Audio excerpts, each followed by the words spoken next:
তারেক রহমানের বিরুদ্ধে আইনি পদক্ষেপ নেওয়া হতে পারে, আইনি ব্যবস্থার মুখোমুখি হতে পারেন তারেক রহমান, তারেক বিন জিয়া। হঠাৎ কি এমন কাজ করলো জনাব তারেক জিয়া যে যার কারণে তার বিরুদ্ধে আইনি ব্যবস্থা নেওয়া হতে পারে? দর্শক বিশ্লেষকরা এমন কথা কেন বলছে?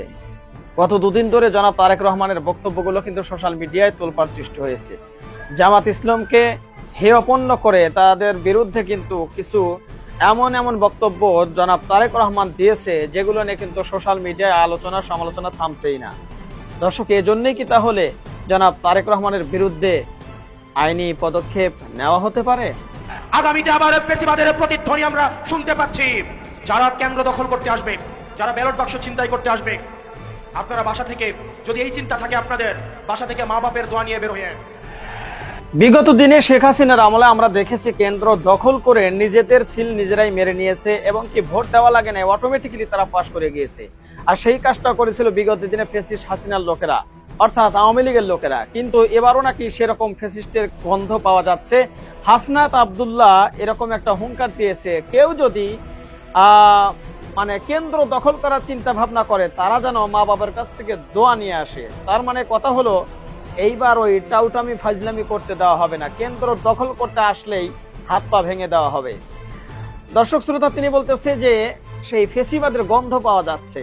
আসলে কাদেরকে উদ্দেশ্য করে কথাটি বলেছে হাসনাত আব্দুল্লাহ, একটু আপনারা কমেন্ট বক্সে জানিয়ে দিবেন। আর বিগত দিনে যেরকম নির্বাচন হয়েছে, অনেকে মনে করছে এবারও হয়তো সেরকম নির্বাচন হবে না। এবারে নির্বাচনটা একটু ভিন্ন হবে ভাই, বিগত দিনের মতো নির্বাচন হবে না। কারণ বিগত দিনে আপনারা ভোট দিতে গেলেও আপনারা ভোট দিতে পারেননি। আমি নিজের কথা বলি, বিগত 3টা নির্বাচন আমি একটা ভোটও দিতে পারিনি। তো আপনি দিতে পারেন বা না পারেন, আপনার ভোট কি থেমেছিল? না, আপনার ভোট কিন্তু ঠিকই চলে গেছে। তাও আবার ধানের শীষ বলেন, দাড়িপাল্লা বলেন, অন্য প্রতীক বলেন, কোনো কিছুতেই যায় না, নৌকায় চলে গেছে অটোমেটিক। আপনি দিলেও গেছে, না দিলেও গেছে। এবার কিন্তু তা হবে না। এবার কিন্তু খেলাটা একটু মজবুত হবে, হয় দাড়িপাল্লা না হয় ধানের শীষ। দেখা যাক খেলাটা কোন জায়গায় গিয়ে থামে। আগামী ত্রয়োদশ জাতীয় সংসদ নির্বাচনে বিজয় লাভ করে বাংলাদেশের প্রধানমন্ত্রী হবার মতো যোগ্যতা তারেক রহমানের নেই বলে মতামত ব্যক্ত করেছেন মার্কিন ডিপ্লোম্যাটরা। দর্শক শ্রোতা, জনাব তারেক রহমানের প্রধানমন্ত্রী হওয়ার কোনো যোগ্যতাই নেই, এমন একটা সংবাদ এখন সোশ্যাল মিডিয়ায় তোলপাড় সৃষ্টি হয়েছে। আসলেও কি তাই? এবং কি তার শিক্ষাগত যোগ্যতা নিয়েও কিন্তু এখন প্রশ্ন উঠেছে যে একজন এইচএসসি পাস ব্যক্তি কি দেশের প্রধানমন্ত্রী হওয়ার যোগ্যতা রাখে, ক্ষমতা রাখে?